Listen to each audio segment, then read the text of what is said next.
So good morning to our YouTube audience, and again, good morning to my folks who are able to be here in person, and anybody who's watching on live stream. What is today? Today is August 15th, 2021. I think in the Roman tradition it's the Feast of the Assumption of Mary, and I was going to read up on exactly what that was about, but I'm not going to talk about that. It's in the middle of the dog days of summer, and we've just had a drop in temperature, which is a great relief. And here we are in rehab. We just heard a song that was a memorial tribute, and it makes me want to reflect and start in my message a little bit differently than I had planned. I was thinking about, I'm a person in long-term recovery, really grateful for that, and I was thinking about how many times I've gone to a 12-step or other meeting for recovery support where the beginning of the meeting included somebody bearing witness to a loss, a death, or a person who had no longer been able to sustain their recovery and was in trouble in various ways. And that's, you think, oh gosh, this meeting is going to be a depressing meeting. When in fact, peculiarly, what would almost always happen is that the meeting starting out on a note of tragedy would rally in some way in the middle of it and turn to a meeting of triumph. They were often some of my favorite meetings, have been meetings where we start with the gravitas of life and death, and then figure out that we are trying to choose life. So let me go back to the outline I prepared for this morning after having, thank you, Will, been inspired to start that way. People come to Caron in answer to an invitation. It's delivered in many ways. Sometimes with a lot of hostility, sometimes with the leverage of the law or employment, sometimes with ultimatums. But it's not usually like a welcome invitation.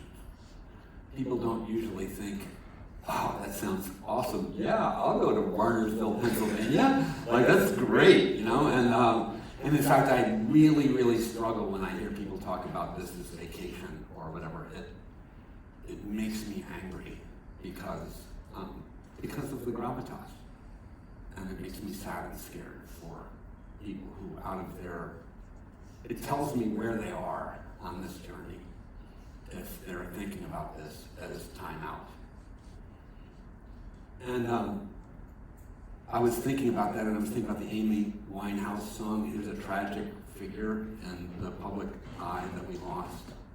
And one of her best known pieces is, you say I want to go to rehab, no, no, no. So that's like, it's not a surprising response, right? And don't raise your hands, but you might have been one of those who was like, no, I'm not doing it.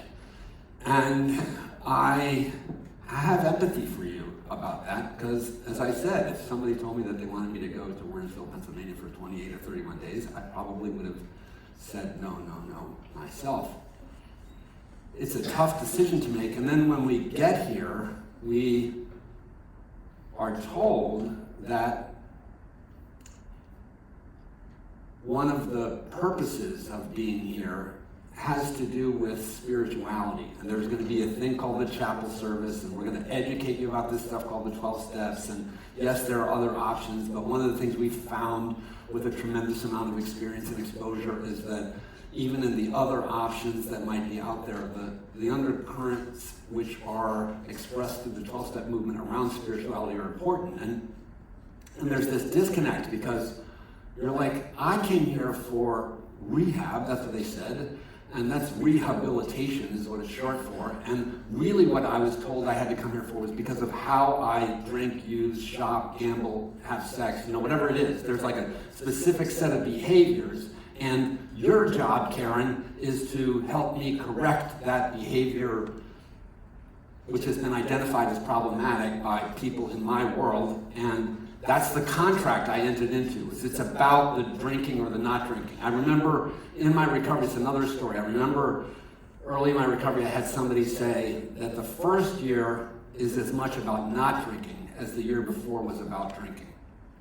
And I think it's interesting that behavior looms large on the front end, right? It is about stopping drinking. It's about stopping gambling. It's about stopping shopping. It's about finding ways to eat healthily. It's about, and I can't cover all of those every time. So when I revert back to drinking, please plug in the behavior that you struggle with or the set of behaviors and fusions that are part of your presentation. Because I know it's complicated and different for all of us. And you may only be just tipping into the complex way that the use disorder manifests, but I will tell you, you're at risk of having it pop up in almost any aspect of your life. So if you're like, oh, I'm just a pure alcoholic, that's all I'm here for, and all I need to do is like erase the alcohol from the board of my life, I'm going to say that what we find is that people who want to narrow the focus of their experience to Caron specifically to the behavior and interpret why they're here and what our task as professionals are is to help you is to only erase that particular behavior from a context in which you are like a plant growing in a garden and the whole garden, nothing else is going to change, and you also, you're not going to do anything else but modify. All you're going to do is want to know how you can just erase that one little behavior. It turns out that that behavior is not a chosen behavior, it's a trapped behavior that is the consequence of things that are around and before it. There's a backstory to how we get here. And so it just becomes very quickly more complicated. And again, to return to my outline, one of the things I was going to tell you about this morning was that I was taking, I learned to speak French when I was a young boy. And I went to a French-speaking kindergarten in Brussels. And over the course of my life, I'm 60 years old, and I can still passively speak, read, and understand French.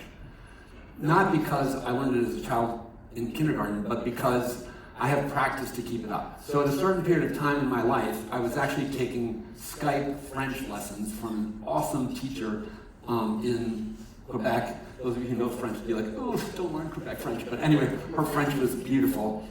And her first name was Joëlle. And I would, we were just having conversational French periods, and then she would give me homework and all that stuff. But anyway, I was telling her about my life and my work. And I was learning about the language of addiction recovery in French. And in any discipline, there's a particular jargon, and how that jargon translates may or may not be obvious. So you might wonder how words like recovery and rehab translate into French. And there are obvious low-hanging fruit of like what you would guess it might be. So rehabilitation, my guess would have been, based on my limited knowledge of the language, recuperation would have been where I would have gone to try and translate rehabilitation. And for recovery, actually I've seen this word used, and the typical word used for recovery is rétablissement, which is reestablishment. And I think that's interesting that recovery becomes reestablishment in a bunch of the literature. But anyway, Joëlle, my friend, as she was talking with me about this, she started using a different word for recovery. And the word that she used was relancement, which is relaunching. And I have to tell you, I dig that word because it gets to something that is at the heart of what I want to talk about today, which is that if you came to just like erase alcohol from the board, read large or whatever your behavior is, I think you're way undershooting why people end up coming back to this place for reunions, why people tell everybody we're like among the best in the business. Why? Specifically because we don't narrow the focus. We are about relaunching people onto triumph and success. And so the theme for today's service, as it's written in my little calendar of themes, is new birth, which is a very theological and spiritually there's a whole bunch of study you can do in my domain about ideas of regeneration, renewal, and new birth. And spring festival times or in various wisdom traditions are about new birth. But new birth is not just a religious and spiritual professional's bailiwick. New birth is also a thing in human civilization. So another place where you can start digging in and learning about the idea and concept and ways of understanding new birth motifs is in literature. And if you look at literature and think about stories that you love, one of the essential aspects of story analysis in fiction is change in character. So I remember learning that as a young boy when I was studying King Lear. It's a play I know very well and I love it. And the dramatic changes that take place in the lead character, King Lear, are mirrored and echoed in various ways by changes in Cordelia and in the other daughters, and in other characters in the play. And the whole story can be interpreted in a way as who is changing and who isn't. And I'm going to stop for a minute. I'm going to say that again. That is a sentence I would like to ask you to hear, because I think that's also what's true at Caron. I think a way of thinking about what's happening here, any day, any moment, any group, any moment, is who's changing and who isn't. And I don't mean erasing alcohol. I mean a deeper, more fundamental, substantial. Are you doing course correction here, or are you doing relaunchement? Right? Are you just trying to reestablish a beachhead? And that's one of my problems with the word recovery, is it's just to get back somewhere. I think that is undershooting the mark. Getting back to where you were means being in the same predicament with the same conditions, which would produce the same outcome again. So we underserve you if we help return you to where you were, as you were, when you were. And there's no time machine. You can't step in the same river twice. It's actually a fictitious notion. The idea of getting back to where you were is impossible, because the way time just slips by us. So you can go back to the same place, but you're there on a different day. And you can go, back in your journal and read about a day that's gone, but it's not today. And there's an urgency and a freshness to life because of the gift of time. So in addition to literature, another way literature brings us this notion of new birth is in a specific category of literature, which I happen to have studied a great deal because, again, I think it has great bearing on where you are, which is epic literature. Gilgamesh, Homer, Bhagavad Gita, the story of the children of Abraham, the followers of Jesus, the Iliad, the Odyssey. Those are early antiquity instances of stories. And let me run all the way into the contemporary present. Toy Story, Star Wars, Hunger Games, Outlander, Game of Thrones, Doctor Who, all of those contemporary binge watch, Matrix, the Matrix 4, how can they do another movie of that? I mean, I love the material, but is there more to say? Anyway, each of those genres, each of those are expressions of a singular genre, which there was a guy who is no longer alive, his name is Joseph Campbell, who helped elucidate how those stories share an underlying common schema that, and you guys are learning about schemas in CBT and all that sort of stuff. Schemas are really important. We enact patterns, and these stories enact themselves in fairly predictable patterns. When Joseph Campbell published his schema, it was called the Monomyth, and it was 17 stages of the full exposition of the hero's story in skeleton form without actual characters. And there was a fellow who decided to try taking Joseph Campbell's proposition of that schema and turning it into a movie script. And it was the first of the Star Wars movies. And the guy was George Lucas. The movie was moderately successful. So, yeah, it's a joke. The point is that underlying skeleton, there's problems with Joseph Campbell that have been pointed out by women scholars and communitarian scholars and people of color, because his way of devising what the understructure was affected by his embedded biases that he didn't see or know. And that's just as true of the A.A. Big Book, and it's also true of Shakespeare, and it's true of much of literature. There's a lack of wokeness about Joseph Campbell, but there's also a brilliance in his insight. And there are contemporary writers who have abandoned the male and patriarchal and very white sort of way in which he authors this sort of proposal of a generic template of a mythic narrative, and made it more communitarian and more, one of the problems with the Joseph Campbell material that many people criticize it for is not only that it's very male-centric, but also that it's very singular.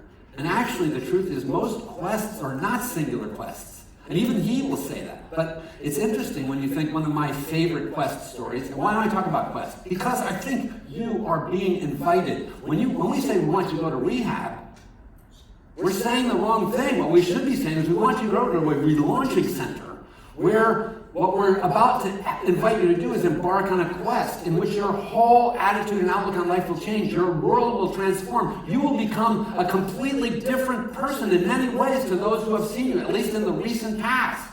This is about, like, oh wow, like, I can't believe, you look so good, or you sound so good, or you're performing so well in the basic day-to-day functions of your life as a parent, as a friend, as a family member, as a productive member of society. That's what happens when this clicks, is that an epic transformation unfolds. And I'm sorry, I lost my way for a second. That's a funny metaphor. The arc of the whole structure of epic transformation, and I was talking about it being a communitarian thing, and I was going to tell you that The Lord of the Rings is my single favorite instance of the genre of literature. J.R.R. Tolkien and his story rendered in movies quite brilliantly, I think, but also I would highly recommend those of you who like the stories to read the text, because the texts are special. Joseph Campbell, Tolkien doesn't describe just the change story in Frodo. Every one of the 9 travelers, Frodo, Gandalf, Aragorn, Boromir, Legolas, Pippin, Gimli, who did I forget? Merry and Boromir, right? The 9 set out, and every one of them experiences their own epic sort of struggle, challenge, and journey. In The Wizard of Oz, for those of us who are old enough to have that be a part of your canonical literature, Dorothy, Toto, Scarecrow, Tim, and Caroline. I'm not sure Toto, but the 4, I think Toto's the same through the whole movie, but who knows? We don't get to interview him. So, and I'm assuming male gender there, but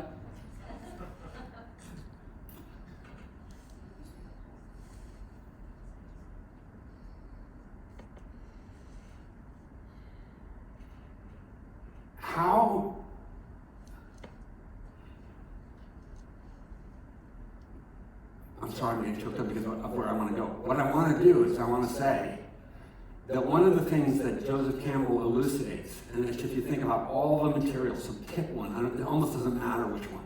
The Jesus story, the Gilgamesh epic, the Bhagavad Gita, the Game of Thrones, the Hunger Games, the Lord of the Rings, whatever, involve a necessary movement into shadow in order to find your way to triumph. And you're not allowed to chicken out as a hero on the quest and say, I'm not going to face the demon or the dark basement or the death or the whatever. The way that Joseph Campbell spoke about this phase of the great arc was the abyss. And there are movies entitled The Abyss, and The Abyss is a mythic sort of Jungian archetype in itself. It's a big, like, the abyss. Whoa. Yeah, I should say the abyss, right? Like, and this is one of the things that I believe frustrates people's ability to make it into long-term and sustained recovery. Is there's some abyss that they ricochet off of. And it's not the not drinking. It's an abyss that the drinking is helping them cope with avoidance of. So it might be about family of origin, it might be about trauma, it might be about sexual identity, orientation, and fluidity, it could be about almost anything, but it's the hot button for you that is what Father Bill used to say, secrets keep us sick. It's the place that you don't want to go, is probably the single thing that you must cross in order to find not just course correction, but like an extraordinary capacity to experience new birth. And if you think I am overselling this, I would beg you to pay attention to people both at Caron who are in long-term recovery and those who you see along the road. Because you can suss this out quite quickly. You can see, walk into any recovering community constituency, and you can almost go like, there's a person who's had the zap, there's a person who's had the zap, there's a person who's had the zap, and here's a person who's just like coming back, and you can feel and taste and smell and see this having been lifted out of misery and given what is expressed so beautifully in that thing I made quick reference to, the promises of Alcoholics Anonymous. We will know, have an entirely new attitude and outlook on life. Come to know peace, P-E-A-C-E. Like have a sense of new freedom and new happiness. No longer need to shut the door on the past. Understand how to do things in ways that used to baffle us. Feel like there is a power greater than ourselves doing things for us that we could not do for ourselves. This is the hope of this new existence. And I think it's very difficult in our contemporary world to give Caron and Caron communities on any given day. I can try and stir you up and get you all like, woo-hoo! And I want to do that. And then unfortunately, 28 days from now, it's a whole new crop. And the mopey, I hate the soup, and where's the swimming pool? You are not here for a spa. You are here to not die, to not have your marriages disrupt themselves, to not tank in your hopes for a career, to not lose the capacity to have a life of meaning and purpose, to not drown in the misery of loneliness after your addiction shatters one after another relationship and leaves you alone with a needle in your arm. And it is one or the other. This is so deeply true that I'm shouting. I really, really believe that every single one of you has this option.